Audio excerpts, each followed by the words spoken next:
Hi everyone. Right, I've just finished this one and I thought I'll show you, only because I've mixed a little bit of, I don't know, would you class it as steampunk with meets vintage? Yeah, maybe I'd say that. Because, well, when I say that, it's because what I did, I haven't painted the back, that's still pink. But what I did do, I painted the front and I used this, which was the, what is it? Fawn. It's the fawn paint on the front, and then glued on some, well, what I'd done, I've made these tags, and so I just ripped them up and glued them on, and then went over with the glue, which is the PVA glue mix that I do. I handmade this bow at the back, but this is a bought one at the front. They were bought, but you can make those. I've shown you how to do those. Excuse me. These are tiny little ribbons, done on the sides this time. Tiny little rosette. I hope you can see this. Tiny little rosette trim. And then I've just handmade this flower as well, using the same lace that I used for the edge.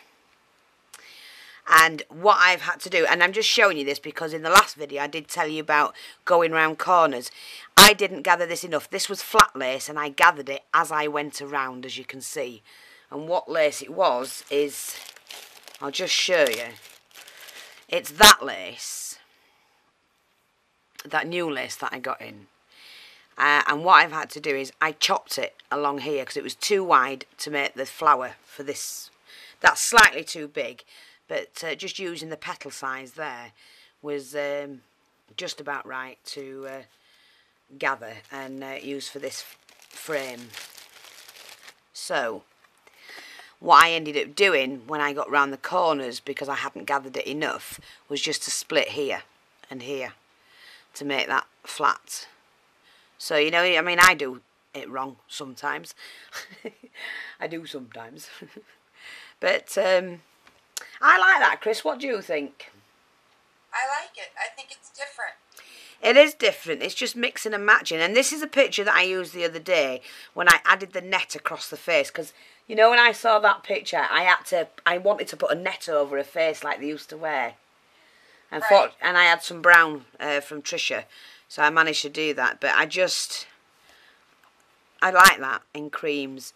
This was an old bit of braiding that I had. I'm going to have to tidy that up because I joined it there. And but I wasn't going to waste it. And this is some yellow rosette trim. Add a little bow on there, but this, like I say, all you do with that one, I made it from this ribbon. Sorry, that. And to make that, I'll quickly show you how to do that. You need a couple of inches. And then what you do is, you glue one end in the middle. Might not be enough in that. Like that. And attach it to the middle. Then you glue on top of that piece you've just turned over, and you attach that, so you've got like a little cushion. Then you glue the middle again and fold it in half like that. Then on the outside, if you imagine that folded in half again like that, you just dab a little bit of glue in there. Doesn't matter about that bit, you can wipe that off. Turn it over, fold that back again like that. Push it to the top, and there you go, you've made yourself a little ribbon. Now you could, if you wanted to, take a little bit of trim or something like that, or a piece of ribbon, and, you know, wrap that around the middle, and you've got yourself a little bow. If not, add a little rosette or something. I'm going to make this into, I'm going to put a little tiny rosette on this now because I want to use it. I'm not going to waste it, so I've got a little cream rosette here. And by the way, I mean, I'm going to say it, I do sell all of these trims in my kits. The trims you see me use are the trims I sell.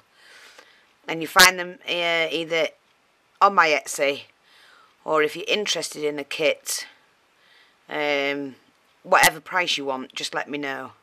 and you'll get a bit of everything in them. So there you go. That's how you make that little bow. And like I say, to make this, I will just show you how to make that very quickly. I've got a piece of wire here. Yep, here we are. Take a piece of wire. You need it pretty. That's about 4.5, say 5, about 10 inches long. Depending on where you're going to put it on your picture, of course. Where's my pliers? Take your round nose pliers in the middle, roughly, and bend that. So you bend that till they meet. Chop them off so they're the same size. Turn them over a couple of turns like that.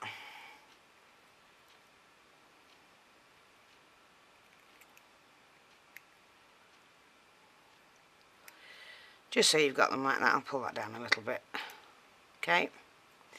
Chop that bit off that's sticking out. Like that. And then all you do with this end is you hold it onto your finger and bend. And then put your thumb on the top, not the back of it, on top, and bend it again. Like that. And that's enough gap here to stand away from your project like that. And all you do is you glue the short end onto your project. Once that's, I mean, keep hold of it so it's straight. And once that's done, then you can manoeuvre your legs where you want them. Like that. And that's how you do it for those. But take all the strands off. Yes, I like that. I do too. I think it's nice. 4 in one night. How's that? You're obsessed. I think I've got hooked on these at the moment, and I've 2 more to go. Oh no. No, not tonight. I'm too tired. I've had enough now. You've got 4 out of me, ladies and gents. Come on. But yeah, I do like them. I think they're really nice. Let me have a cup of drink of my coffee. Oh, nice cup of chai. They're quite pretty though, and they're nice to give as gifts. Something really quick and easy. It's not hard to do, but very effective. And I do like the script on that one with that kind of background. So there you go. That's it. Thanks for watching. Say good night, Chris. Good night, everyone. There. Oh, she said it right this time. Good night, Chris. Speak to you all soon. Night-night for now.